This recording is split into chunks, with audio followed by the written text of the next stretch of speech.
सर्दी का मौसम गांव में कुछ अलग ही होता है। धुंध छाई रहती है, सूरज जैसे शर्माता है और हवा इतनी ठंडी कि सांस भी धुआं बनकर निकलती है।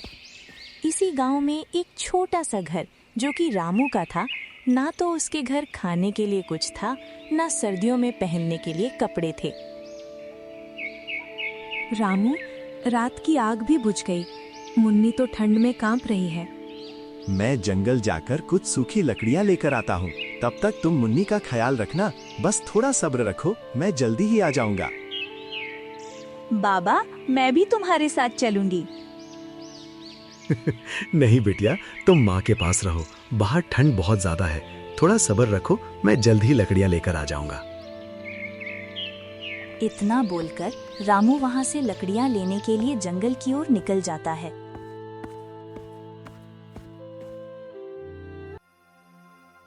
उसी गांव में अमीर जमींदार लाला हरी राम भी रहता था, जो कि सर्दियों का आनंद ले रहा था। अरे क्या मजा है! बाहर सर्दी कांप रही है और हम यहाँ गर्म चाय पी रहे हैं। हाँ मालिक, रामू आज फिर गया है जंगल लकड़ी लेने के लिए। उनको ठंड ही सिखा दे भी मेहनत की कीमत। रामू से कह दो, उससे मेरे खेतों में काम करे तो कुछ पैसे दूंगा, नहीं तो ठंड में यूं ही मर जाएगा। जी मालिक, मैं रामू से जाकर बोल दूंगा कि अगर मालिक के पास काम करेगा तो उसे कुछ पैसे और सर्दी से बचने के लिए कपड़े भी मिल जाएंगे। कभी कभी जिनके पास सबसे ज्यादा पैसे होते हैं, उनका दिल हमेशा छोटा होता है। रामू जंगल में लकड़ी काट रहा है। ठंडी हवा चल रही है। रामू के हाथ ठिठुर रहे थे, हर सांस में ठंड। मगर रामू की सोच में बस एक आग थी, घर में आग जले, मुन्नी की ठंड दूर हो। अचानक एक जगह उसे एक बुजुर्ग आदमी दिखता है, रघु बाबा। ठंड में गिरा हुआ कांप रहा है। तो रामू तुरंत उसके पास जाता है।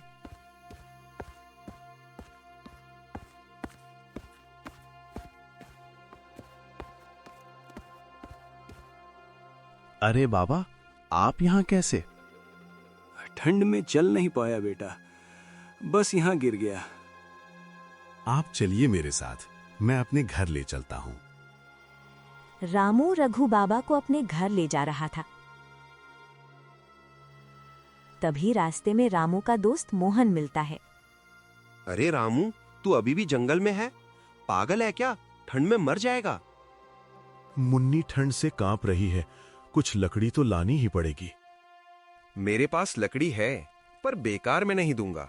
2 रोटी दे दे तो दे दूंगा। ठीक है भाई, जब गर्मी मिलेगी तो रोटी पका दूंगा। गरीब दोस्ती भी तौलने लगे थे, क्योंकि सर्दी सिर्फ शरीर नहीं, दिलों को भी जमा देती है। रामू घर लौटता है, लकड़ी रखता है, घर के अंदर जाता है। रामू रघु बाबा को घर लाता है। सरला और मुन्नी देखकर चौंकते हैं। अरे ये कौन है? जंगल में पड़े थे, ठंड से कांप रहे थे। हमने सोचा अगर हमारे पास आग है तो उनके लिए जगह क्यों नहीं। दादाजी, आग के पास बैठिए। और सब लोग आग के पास जाकर बैठ जाते हैं। छोटे से घर में लौ जल उठी और साथ ही उम्मीद भी। रघु बाबा अब ठीक हैं, आशीर्वाद देते हैं। बेटा, तेरा दिल बड़ा है, भगवान तुझे कभी खाली हाथ नहीं रखेगा। इधर गांव में बिजली चली जाती है, कोयला खत्म हो जाता है, लोग ठंड से परेशान होते हैं। गांव में सबको ठंड लग रही थी, पर कोई किसी को आग नहीं दे रहा था।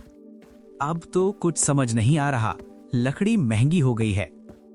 रामू के पास थोड़ी लकड़ी है, लेकिन वो तो खुद गरीब है। गांव में सबको ठंड लग रही थी, पर कोई किसी को आग नहीं दे रहा था। रामू गांव वालों को देखता है और सरला से कहता है, सरला, हमारे पास जितनी लकड़ी है बांट देते हैं। पर हमारे लिए? अगर कोई और ठंड में कांप रहा है तो हमें कैसे नींद आएगी? रामू सब गांव वालों को अपने पास बुला लिया। सब गांव वाले अपने हाथ सेंक लो ताकि ठंड से बचा जा सके।